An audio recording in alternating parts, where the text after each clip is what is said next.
The law of attraction is not a metaphor. It is not a mindset trick.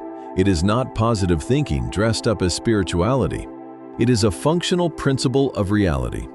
Just like gravity does not require belief to operate, the law of attraction does not require faith, hope, or intention boards.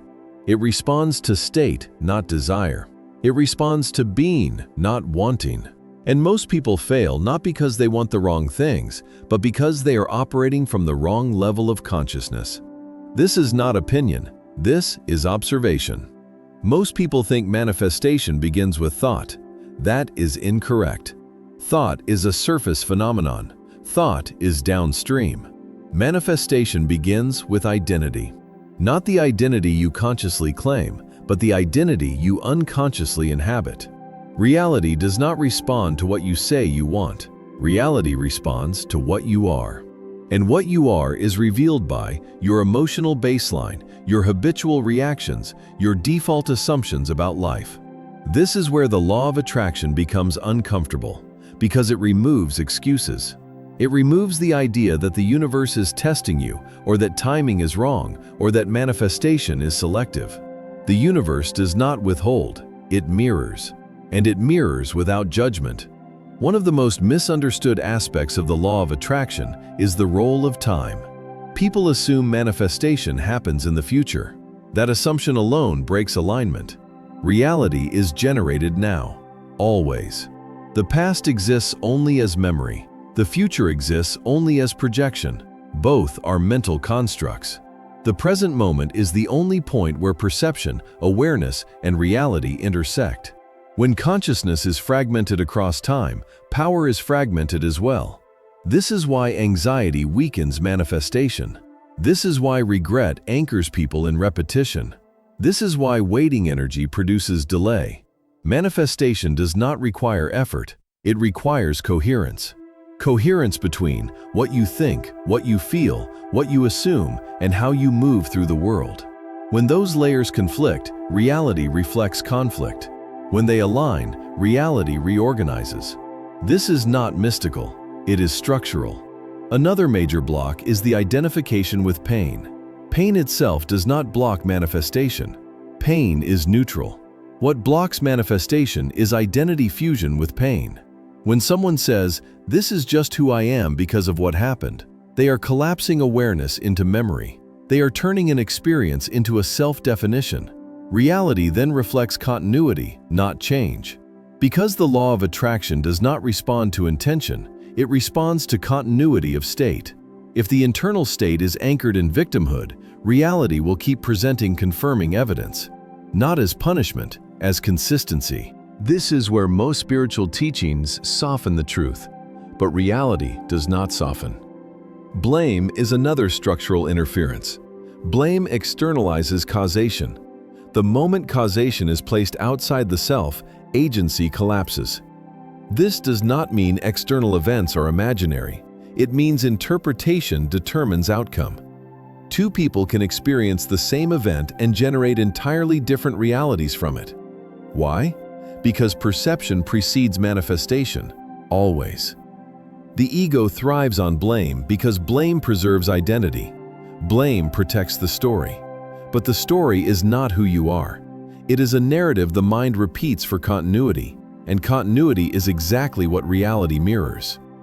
This is why people experience the same problems in different forms across decades. Different relationships, different jobs, different locations, same pattern. Material fixation is another misunderstood factor. The law of attraction does not reject material success, but it does not respond to material obsession. Wanting something because it represents wholeness is a declaration of incompleteness. Reality responds accordingly. This is why people achieve goals and still feel empty. They manifested the symbol, not the state. States generate symbols, not the other way around. A person who feels abundant does not need abundance to validate that feeling. A person who feels worthy does not chase worth. Reality then reflects sufficiency, opportunity, flow. Not because of morality, because of resonance. Another critical misunderstanding is the belief that effort equals alignment. Effort is not alignment.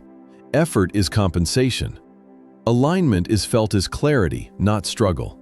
This does not mean inaction. It means action without friction. When action feels heavy, forced, or desperate, it is not aligned. Reality responds with resistance, not because something is wrong, but because coherence is absent. Most people live in constant doing mode, doing without being. This creates noise. Noise blocks signal. The law of attraction operates on signal clarity. Awareness clarifies signal. Stillness sharpens perception. This is why intuition works faster than logic, because intuition operates closer to source. Giving is another area where misunderstanding is common. Giving to receive is not generosity, it is delayed demand. The universe does not respond to transactions, it responds to state declaration. When you give freely, you declare abundance. When you give conditionally, you declare scarcity. Reality mirrors the declaration, not symbolically, functionally. Self-discovery is not optional for conscious manifestation. Without self-awareness, desires contradict each other. One part of the psyche wants expansion, another part fears loss, another part seeks validation. Reality mirrors confusion. Clarity attracts coherence.